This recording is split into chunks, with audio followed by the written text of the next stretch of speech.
श्री जयंत चौधरी जी। धन्यवाद उपाध्यक्ष जी।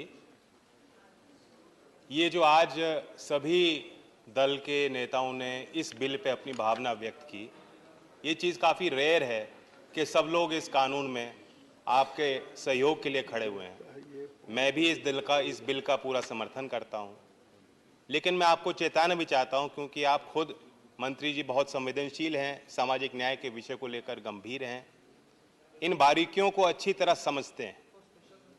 जो कई सांसदों ने ये चिंता जाहिर की, अपने प्रदेश की बात की, उस तरफ से माननीय वरिष्ठ सांसद ने बताया कि नदी पार एक जाति का दर्जा बदल जाता है, दूसरी नदी के दूसरे छोर पे वो जाति का दर्जा दूसरा होता है।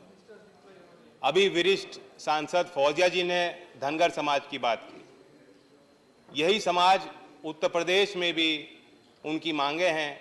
र और ड के चक्कर में, एक अक्षर के चक्कर में पूरे जाति को, समाज को रोका गया है।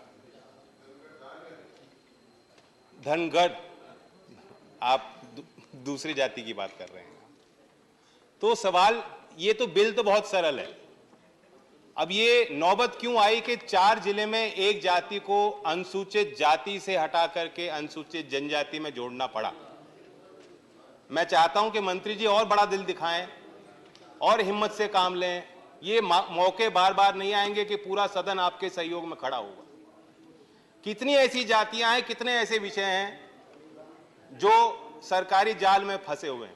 आप आकलन कीजिए, सर्वेक्षण कीजिए। मैं कोल जाति की बात करना चाहता हूं। लगभग 7.5 लाख कोल समाज के लोग उत्तर प्रदेश में विराजमान हैं। पूर्वांचल के कई जिलों में विराजमान हैं। मिर्जापुर, सोनभद्र और कौशाम्बी, बुंदेलखंड के कई जिलों में कोल समाज है और उनकी भी यही मांग है कि हम आदिवासी लोग हैं, हमारे पूर्वज शबरी जी थे, हम जंगल में रहते हैं, भूमिहीन हैं, हमें वंचित रखा जा रहा है और हम जनजाति के इस श्रेणी में आना चाहते हैं। ये 2002 में सरकार ने चिट्ठी लिखी थी, प्रदेश की सरकार ने केंद्र सरकार को। 2013 में कोल समाज के आर्थिक और सामाजिक स्थितियों पर दोबारा अध्ययन हुआ, विचार हुआ। 2014 में फिर चिट्ठी लिखी गई। तो प्रस्ताव आपको सरकार जब भेजती है, और तमाम कई राज्यों में से आपको प्रस्ताव भेजे गए हैं, कई जातियों के विषय यहाँ सांसदों ने उठाए हैं। मैं चाहता हूं कि थोड़ा बड़ा दिल करके, हौसले के साथ मंत्री जी आप फैसला लें और एक बड़ा मसौदा तैयार करें जिस पे हम लोग सही रूप से अपनी बात रख पाएं। जो हमारे वरिष्ठ सांसदों ने बात रखी कि आज तो हमें पता ही नहीं है क्या स्थिति क्या है। 4 बच्चे हैं और 3 को भोजन दे के संतुष्ट हैं। जब तक हम आकलन ही नहीं करेंगे, जो आंखों पर पट्टी हमने बांधी उसे उतारेंगे नहीं और देखेंगे नहीं क्या स्थिति है। जो सरकार से पूछो कितने किसानों ने आत्महत्या की, सरकार कहती है डेटा नहीं।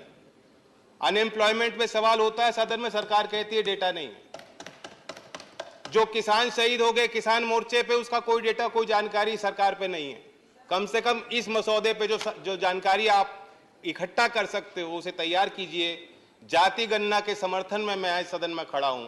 इस अवसर पर कहना चाहता हूं बहुत मजबूती के साथ कि जब तक हम गिनती नहीं करेंगे तो किस आधार पर हम फैसले ले पाएंगे। और बाकी ये बिल बहुत सरल है जैसे मैंने कहा, लेकिन ये ऊंट के मुंह में जीरा है। वास्तव स्थिति ये है कि जमीन पे लोग ये सोचते हैं, आदिवासी लोग, वंचित समाज के लोग जो आज भी मुख्य धारा में नहीं है, उन्हें ऐसा लगता है कि जब हम लोग चुनाव लड़ने जाते हैं तो उनके लिए मीठी मीठी बात करते हैं, उनको गुड़ दिखाते हैं, और जब सरकार में आते हैं तो सरकारी तंत्र उनको डला मारता है। तो उनके साथ न्याय होना चाहिए। मैं पुनः मंत्री जी को धन्यवाद देता हूं कि आपने मसौदा इस संदर्भ में रखा, हमें मौका दिया। धन्यवाद। Thank you.